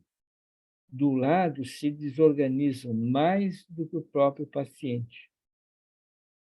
porque ou a família não tem escuta ou não tem condições de suportabilidade, ou às vezes cai no serviço público, o serviço público quer se descartar rapidamente do problema. E a melhor coisa que ainda existe hoje, parece que nós estamos falando isso no século XVIII, quando os pacientes caíam na delegacia, da delegacia já caía no manicômio, que é descartar o sujeito da circulação, que é uma higienização. Nós estamos isso, higienizar, tirar a situação de circulação. E isso é evidente. Se você não prende por um manicômio, você cria outra situação mais eficiente, que é o quê? A farmacologia. Esse é um outro problema enfrentado então, nesse campo aqui, que é a farmacologia. A farmacologia hoje ela, assim, ela é fantástica, porque o DSM-5 que saiu agora, ele foi feito recentemente, e ele foi estabelecido mais de 400 novas síndromes possíveis colocado nele. E como é que você pode assim achar mais de 400 novas síndromes psíquicas que saíram do nada? Mas antes que elas saíssem, já foi elaborado assim uma série de medicações previamente determinadas para essas síndromes. Então, foi feita uma combinação, novas síndromes, novas medicações para elas. Quer dizer, nós estamos num sentido de produção assim combinadas. Nós fazemos uma combinação, novas síndromes, novas medicações. As patologias sociais, elas são assim ligadas ao neoliberalismo. Nós temos que entender isso, porque senão o sujeito fica respondendo por um sentido de produção e satisfação. Produzo e satisfazo. Aqui está marcada aqui uma pergunta. Vou abrir aqui o microfone das 3 pessoas que estão na fila, aí os 3 falam e aí o João fala, responde em bloco. Tá? Pode Eu ser? acho que eu Silvio. responder. Por favor. Silvio, vai lá, fica à vontade. Boa noite, professor. Meu nome é Silvio Ambrosini, eu sou estudante, bastante bem iniciante, né? E eu tenho uma pergunta. Primeiramente, estou muito lindíssima palestra, muito interessante. E eu conheço muito pouco sobre psicoses, né? Comecei a estudar agora, eu ainda estou assim me engatinhando nas neuroses. E eu achei assim muito interessante. E eu tenho uma pergunta que talvez seja um pouco básica para muitos aqui, mas, enfim, né, eu penso assim, como que o paciente psicótico usualmente chega até a clínica? Né? Na maior parte das vezes, a gente tem encaminhamento de familiares, ou ainda existem casos em que ele mesmo elege essa demanda, né, de procurar. Silvio, essa é uma boa pergunta. Essa é uma boa pergunta. Depende da circunstância. Depende, querido, depende. Depende das questões sociais. Depende de muitos fatores. Depende, assim, geralmente, o paciente, às vezes, ele não percebe que ele não está, que ele não vai bem. Ele não percebe. Para ele está tudo ótimo, maravilhoso, e às vezes ele não está, assim, muito legal. E aí o outro, seria quem está do lado, percebe-se, olha, você não me parece que você está bem. Você não gostaria de ser consultado por alguém, por um médico, para fazer uma análise, porque você talvez não esteja bem?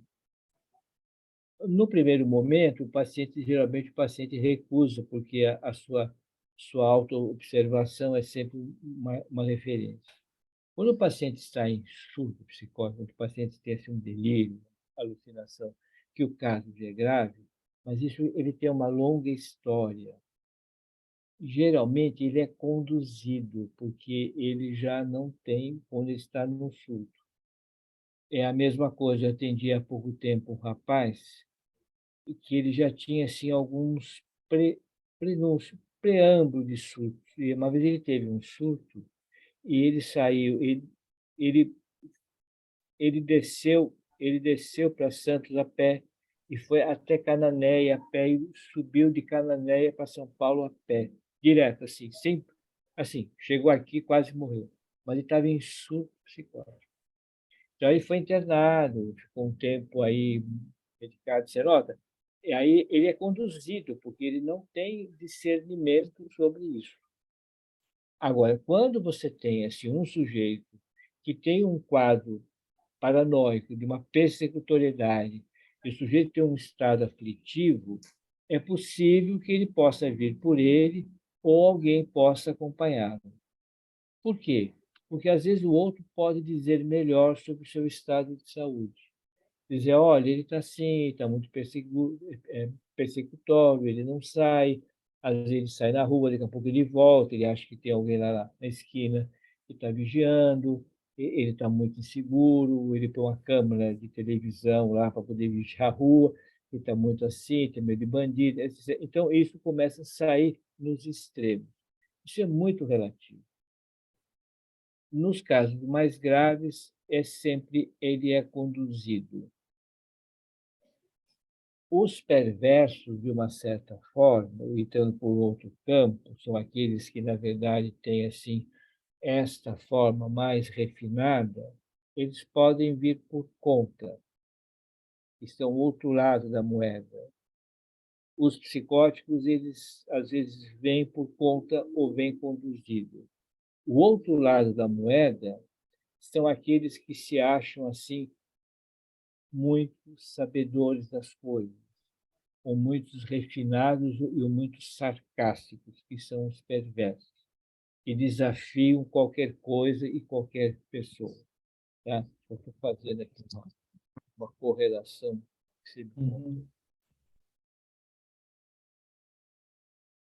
Os adictos são aqueles que, na verdade, temos problemas para levá-los para se tratar. Geralmente, eles não procuram tratamento. Quando procuram, é que estão numa situação difícil, entende?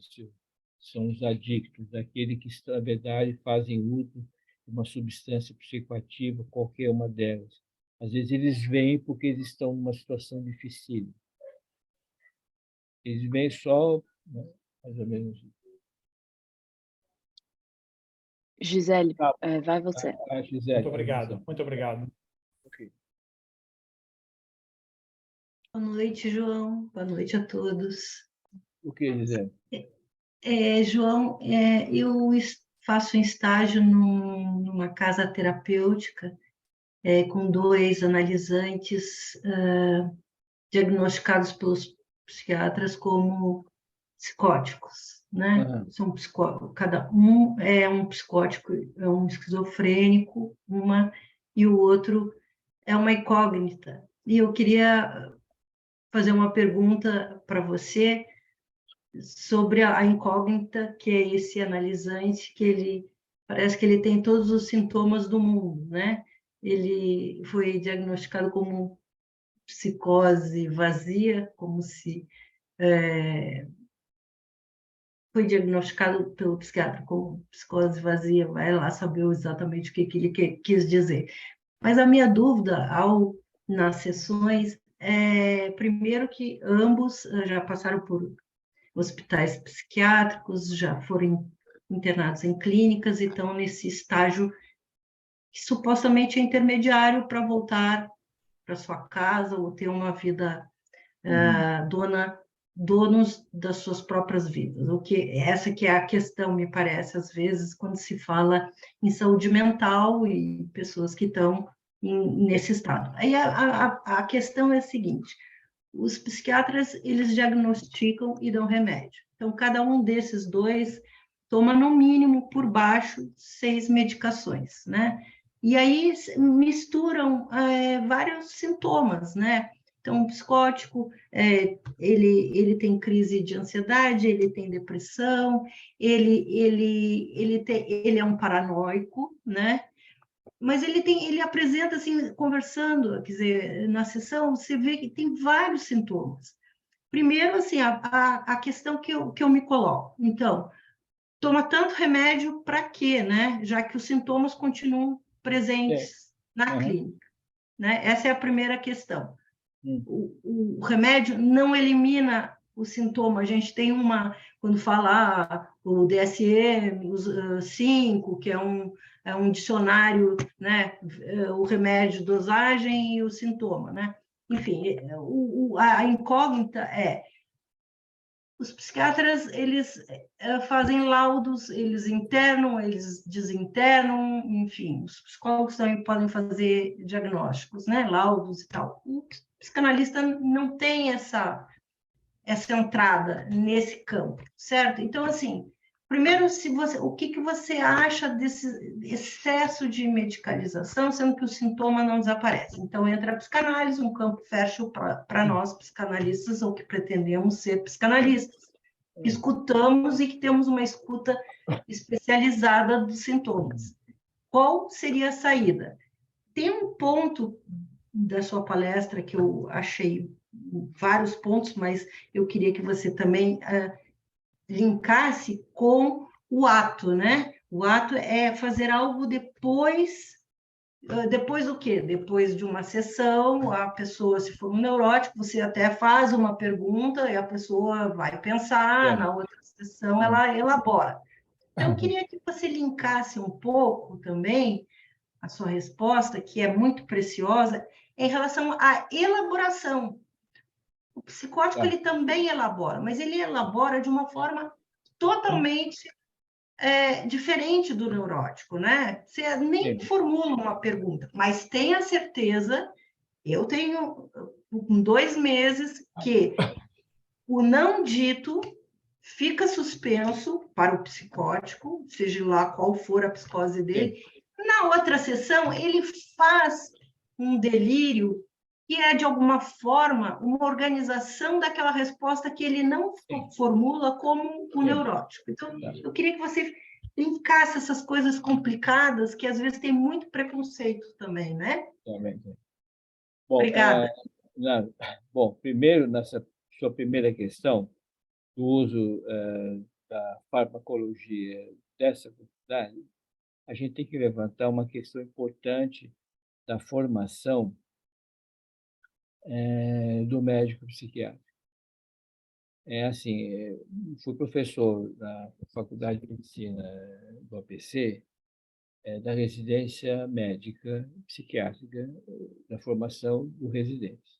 Então, o que a gente sempre coloquei para eles é o seguinte: sua formação aqui, qual é a sua linha teórica que você quer abraçar? Ou você pode estar na neurociência, ou você pode escolher uma linha teórica que você quer abraçar na sua psicopatologia. Porque você pode ser um freudiano, você pode ser um existencialista, enfim, o que você quer. Ou você pode ser um da neurociência. Isso baliza a sua forma de você fazer aqui uma hipótese diagnóstica e você fazer a sua prescrição. Então, o professor Carol, lá do Hospital do Servidor Público, eu tenho experiência, ele tem uma posição fenomenológica existencial, que ele fazia uma redução da medicação, mínimo 1 ou 2, para quê? Para não criar um sintoma fictício daquele sintoma que o paciente tem. Eu acho isso genial. Porque você dando o excesso da medicação, você cria um sintoma efeito do excesso da medicação. Aí muitas vezes, você mascara o próprio sintoma do paciente. Você deixa o paciente com um certo grau de angústia para ele poder elaborar o seu próprio sintoma e a sua própria condição. E aí, isso entra na sua segunda questão. E quando você começa a trabalhar e você implica o paciente em determinadas circunstâncias, né? Então, o paciente depois ele pode acrescentar na sua existência, acrescentar na sua própria vivência, elementos que possam fazer parte do seu quadro delirante e que isso lhe dá uma certa estabilidade do quadro psicótico. O que a gente sempre pensa é como fazer uma estabilização. O que Lacan está chamando, e que a gente sempre pode pensar, é no 4º registro. Eu não estou entrando em teoria lacaniana, ou talvez muito, talvez comentado, mas é assim: nós temos 3 registros: real, simbólico e imaginário. E às vezes não se dá conta dos 3 registros, do real, simbólico e imaginário.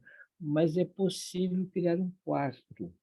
E esse quarto, quando a gente trabalha com isso, cria-se um outro registro, um quarto registro, como Lacan chama do Joyce, que é um quarto registro que sustenta uma estabilização, que eu tento colocar na minha paciente lá, que eu ponho no delírio, que é uma tentativa de estabelecer essa condição. A pergunta que ela está fazendo é mais ou menos, okay? Que é para o que o Eckhout, que o sujeito na neurose elabora, e que ele vai estabelecendo uma relação de ressignificação do que ele fez, do que ele pensou, do que ele poderia pensar, da onde ele não pensou. Na psicose, ele pode criar uma situação, um citagrama de uma forma, de um discurso, de uma linguagem, e que pode ser um quarto registro, e que isso dá a ele uma estabilização no quadro psicótico. Isso alivia o estado de angústia, não está um estado de não dispersão, mas de organização. Isso tem uma pessoa que trabalha isso muito bem, que é a Colette Soler, né? O Lohan também trabalha isso muito bem, que é para dar uma estabilização, que é o manejo que você faz para que o paciente não se disperse, porque você dá muita medicação, né? De 6, o paciente toma 8 ou 9, aí você tem um sintoma que é efeito do excesso da medicação e não o próprio sintoma do paciente. Aí mete os pés pelas mãos. É o que está acontecendo muitas vezes, que a gente fala, mas o sujeito não tem mais hospital psiquiátrico. Tá, mas não tem, mas o fármaco faz o mesmo papel, até pior.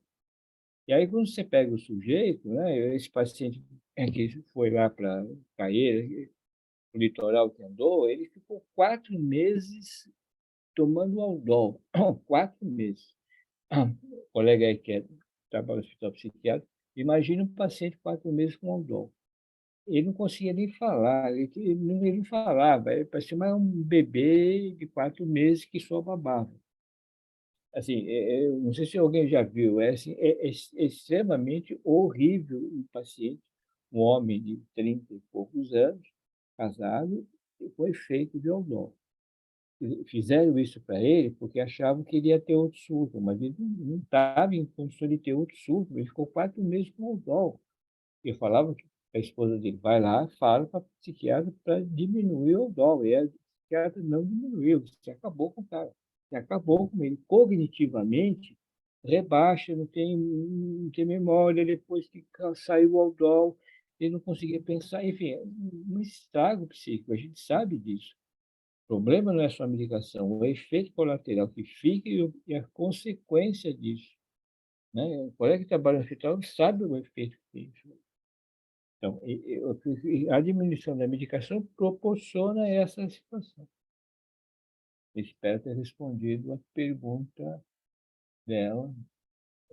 Agora, o que, na verdade, na análise, é o que a gente espera que, no processo da análise, o paciente ressignifica após aquilo que ele experimenta no processo analítico. E na psicose é o que ele possa tentar amarrar algum elemento que a gente julga essencial para formar um outro registro de uma estabilização, que esse é o ponto especial. Na psicose, a gente tenta estabilizar a questão, porque senão ele se dispersa muito. E ele pode ter assim uma psicose que ele não é sempre declarada e pode ser uma psicose assim de uma forma mais declarada, que a gente chama de uma psicose ordinária, que é uma psicose não declarada. Para que a coisa não fique pior, para que a coisa não fique tão assim cristalizada, um quadro grave, sério, com surto, enfim, com coisas muito mais comprometidas do paciente. Tabata, vai lá. Oi, boa noite. Boa noite. João, obrigada pela palestra, adorei. E a minha pergunta vai na linha do manejo, assim, né? na linha no manejo de um sujeito paranoico que chega para você na clínica em crise, né, uma crise de agressividade para com esse objeto persecutório, certo? Uhum. Diante desse cenário, como que fica, eu tenho uma dúvida que é assim, como que fica o manejo do analista? Porque ele precisa estabelecer uma transferência, que já é uma tarefa difícil, né, para esse paranoico, mas é preciso estabelecer uma transferência, então você vai ter que fazer muita escuta desse delírio. Mas a minha dúvida é assim, ó, até que ponto o analista ele pode, de certa forma, ele pode ou não alimentar, ele pode ou não estar fazendo o papel de alimentar esse delírio, né? Para poder estabelecer a transferência, e aí depois eu entendo que aí segue nesse caminho da elaboração, como você comentou, que também é um outro caminho muito longo, muito difícil. Mas a minha dúvida é sobre o manejo nesse primeiro momento. Então, até que ponto o papel do analista é ali alimentar esse delírio para fazer a transferência, ou não, né? Ou como fazer esse manejo desse paciente que está delirando agressivamente, que pode É, virar o ato contra si, contra o outro. Enfim, qual é o manejo? bom, é um pouco. Precisa pensar que tipo de delírio ele tem em relação. Bom, são dois delírios. Primeiro é contra ele, assim, o que tipo de situação é de autoagressão, de automensuração dele, e o outro em relação a esse estado de persecutoriedade do outro. Precisa pensar nisso. E quando ele chega, aonde é que ele coloca o analista? No primeiro momento, para nós, nesse ponto, precisa pensar onde que ele coloca o analista. Se ele coloca ou não. Se ele dá ênfase ou não.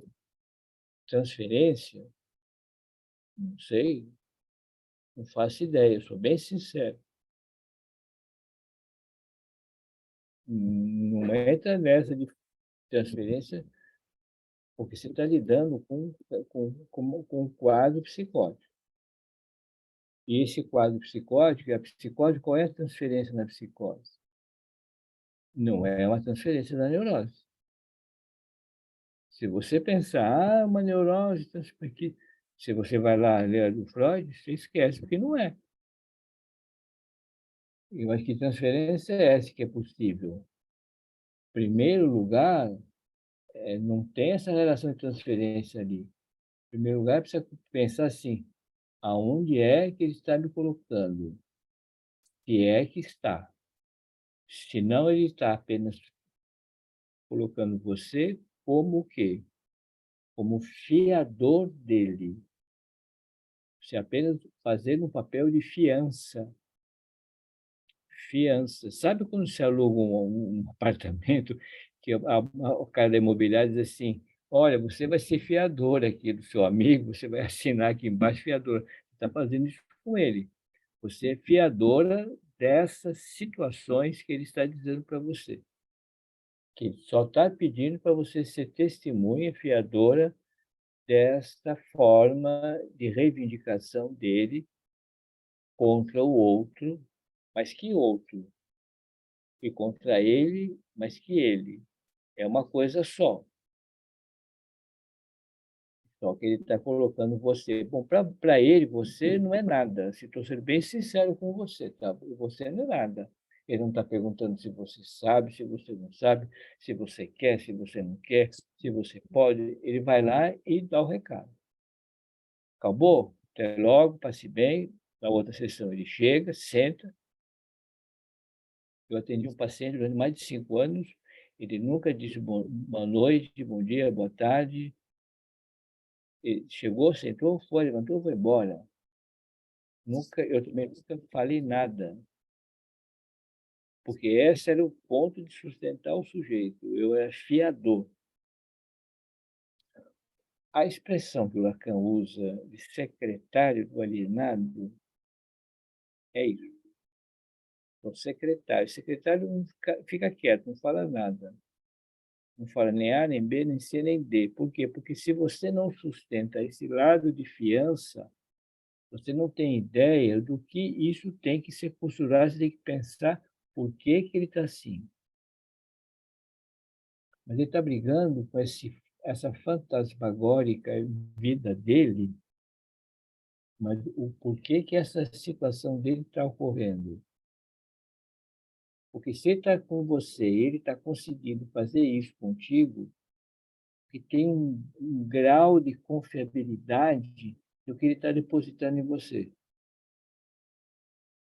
Se ele não tivesse isso, ele talvez não repetiria isso com você.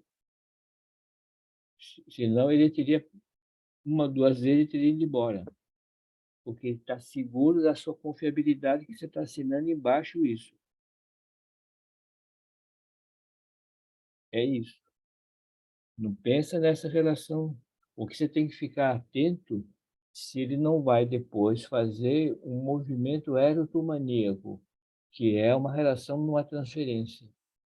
Aí eu te dou uma sugestão, você tem que ler o que seria essa relação erotomaníaca.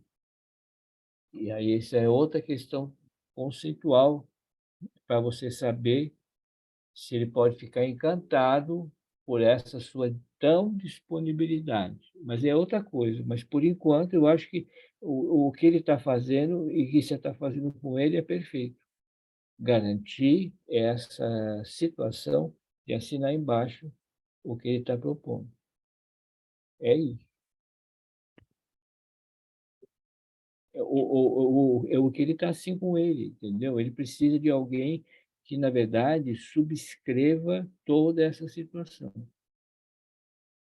E que não invada e que não crie situações de especulação, situações especulativas, situações de invasões.